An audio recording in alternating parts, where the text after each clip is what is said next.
Hi, my name is Dr. Devi Shetty. হ্যাঁ, আমি doctor দেবী শেঠির Rabindra Narayana hospital তার কথা বলতেছি। আপনারা যারা ভারতে চিকিৎসার জন্য যেতে চান, সেটা ডক্টর দেবী শেঠির রবীন্দ্র নারায়ণা হসপিটাল ব্যাঙ্গালোর অথবা চেন্নাই অ্যাপোলো হসপিটাল কিংবা ভ্যালোরে অথবা যদি দিল্লিতে যেতে চান, আপনারা সেই হাসপাতালগুলোতে কিভাবে যাবেন সহজে কম পয়সায় সুন্দরভাবে, সেই বিষয়ে আপনাদেরকে আমি জানাতে এসেছি। আপনারা জানতে পারবেন কিভাবে আপনারা কম পয়সায় খুব সহজে ভালোভাবে যেতে পারবেন। কারণ আমি কয়েকদিন আগে গিয়েছিলাম, আমাকে অনেকে অনেক রকমের পরামর্শ দিয়েছিলেন। যেহেতু আমি জানতাম না, তাই কারো পরামর্শ কাজে লেগেছে, কারো পরামর্শ আমার জন্য আরও অসুবিধার কারণ হয়েছে। সেই কারণে আমি খুব সাবলীলভাবে আপনাদেরকে বলতে চাই যে কিভাবে যাবেন এবং খুব সুন্দরভাবে আপনি গিয়ে পৌঁছতে পারবেন। এবং এই ভিডিওটা খুবই একটি দরকারি ভিডিও, এবং এই দরকারি এই কারণে যারা ভারতে যেতে চায় চিকিৎসার জন্য, যারা কোনো দিন যায় নাই, জানে না, তাদের এই ভিডিওটা খুব দরকারি। তাই আপনারা সবাই শেয়ার করে দিবেন যাতে সবাই জানতে পারে এবং সবাই উপকৃত হতে পারে এই ভিডিওটি দিয়ে। আপনারা শেয়ার করবেন, লাইক দিবেন, কমেন্ট করবেন। আমি অনুরোধ জানাবো, যদি আমার কোনো ভুল হয়ে থাকে তাহলে আপনারা কমেন্টে জানাবেন, ভালো লাগুক খারাপ লাগুক, বা যদি কোনো পরামর্শ থাকে তাও আপনারা কমেন্ট করে আমাকে জানাবেন, কারণ আমি আপনাদের পরামর্শ চাচ্ছি। আর সাথে সাথে ট্রাভেল অ্যান্ড জার্নি আমার এই ইউটিউব চ্যানেলটাকে আপনারা সবাই বেল সহ সাবস্ক্রাইব করবেন, এবং ওমায়ের হাসান ফেসবুক প্রোফাইলটি আপনারা সবাই ফলো করবেন এবং ভিডিওটি শেয়ার দিবেন।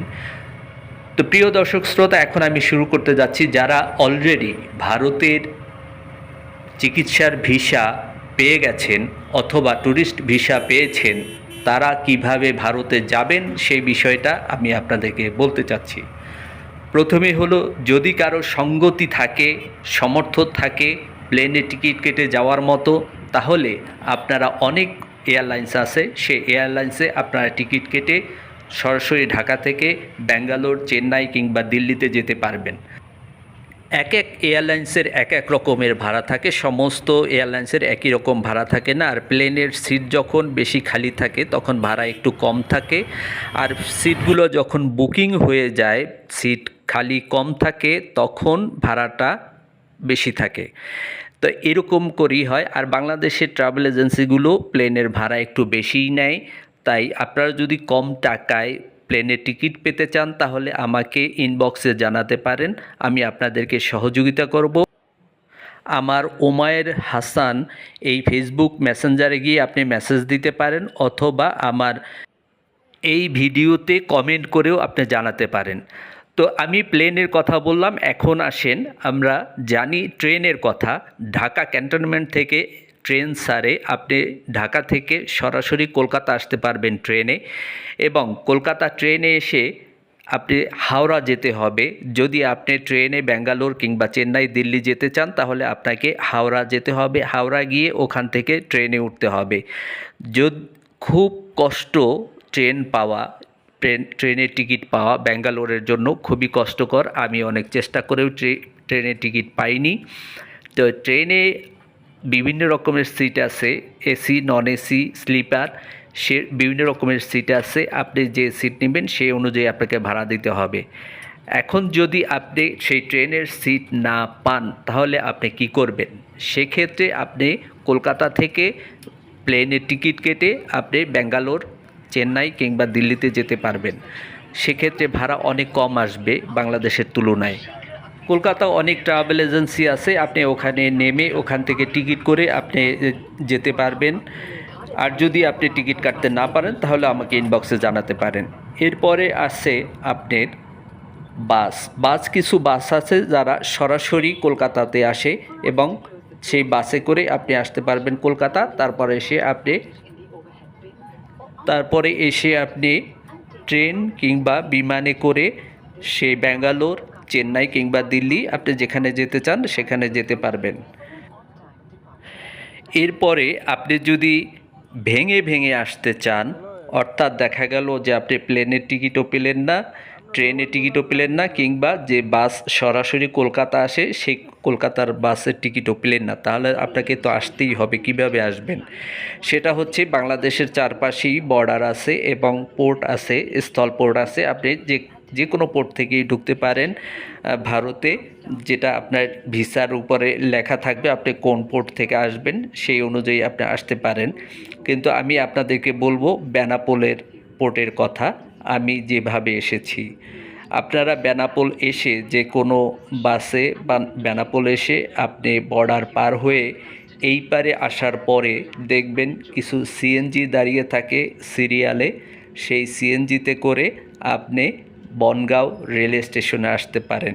সেই সিএনজিতে আপনার 50 রুপি করে নেয় এক একজনের কাছ থেকে। বনগাঁও রেল স্টেশনে এসে আপনি ওখান থেকে রেলে করে আপনি আসতে পারেন। যদি এয়ারপোর্টে আসতে চান তাহলে দমদম জং ওখানে স্টেশনে নামতে হবে, এই ট্রেন স্টেশনে। যদি প্লেনে যেতে চান তাহলে দমদম জং নেমে ওখান থেকে বাসে আবার দমদম এয়ারপোর্টের কাছাকাছি দমদম 1, 2 বিভিন্ন রোড নাম্বার আছে, ওখানে গিয়ে আপনি হোটেলে উঠতে পারেন।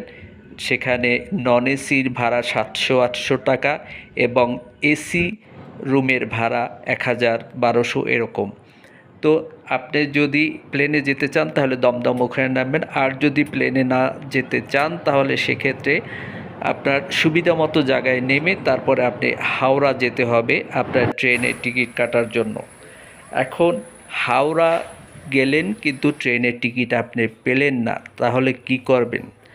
কারণ ব্যাঙ্গালোরের টিকিট পাওয়া খুবই কষ্টকর, কোনোভাবেই পাওয়া যায় না, আমিও পাই নাই। এগুলা অনেক আগেই বুক হয়ে যায়, 1-1.5 মাস আগেই নাকি বুক হয়ে যায়, তাই ব্যাঙ্গালোরের টিকিট সহজে পাওয়া যায় না, কিন্তু চেন্নাইয়ের টিকিট পাওয়া যায়। তাই একটা কাজ করা যায়, আপনারা যদি ট্রেনেই আসতে চান সেক্ষেত্রে চেন্নাইতে চলে আসতে পারেন ট্রেনে। চেন্নাই এসে চেন্নাই থেকে আবার বাসে করে বা ট্রেনে করে ব্যাঙ্গালোর আসতে পারেন, এরকমভাবে চলে আসতে পারেন। সেক্ষেত্রে চেন্নাই থেকে ব্যাঙ্গালোরের বাসের ভাড়া 400-500 রুপি থেকে 800-900 রুপি পর্যন্ত, এসি নন এসিতে এরকম ভাড়া আছে। আপনি যদি প্লেনে করে ব্যাঙ্গালোর আসেন সেক্ষেত্রে আপনার এয়ারপোর্টে নামার পরে ওখানে বাস দাঁড়িয়ে থাকে, 8-এর সি বাস আছে, সে বাসে করে আপনি একবারে সরাসরি এই হাসপাতালে আসতে পারেন। এই জায়গার নাম হচ্ছে ব্রহ্মচন্দ্র হেন্নাগাড়া রবীন্দ্র নারায়ণা হসপিটাল। নারায়ণা হসপিটাল বললেই তারা বাসওয়ালারা, বাসের ড্রাইভার চিনে, আপনাকে নিয়ে আসবে সেখানে। অথবা যদি আপনি 8-এর সি বাস না পান, 8 নাম্বার বাসে আসলে আপনাকে ইলেকট্রন সিটিতে নামতে হবে, তারপরে যে কোনো বাসে করে আপনি আসতে পারবেন এই হসপিটালে। এরকম করেই আপনি খুব সহজেই আসতে পারবেন, কাউকে জিজ্ঞাসা করতে হবে না, যদি আমার এই ভিডিওটা আপনি ফলো করেন বা শুনেন, মেনে চলেন। সুপ্রিয় দর্শক শ্রোতা, আমি খুব সহজভাবে আপনাকে জানিয়ে দিলাম যে কিভাবে আপনারা সেই ব্যাঙ্গালোর, চেন্নাই কিংবা দিল্লি কোন জায়গায় কিভাবে যেতে পারবেন খুব সহজে, সেই বিষয়টা জানিয়ে দিলাম। তো এ থেকে যদি আপনারা উপকৃত হন অবশ্যই আমাকে কমেন্ট করে জানাবেন, আর কোনো পরামর্শ থাকলেও তা আপনারা আমাকে কমেন্ট করে জানাবেন। তো এই বলে শেষ করছি, ধন্যবাদ সবাইকে।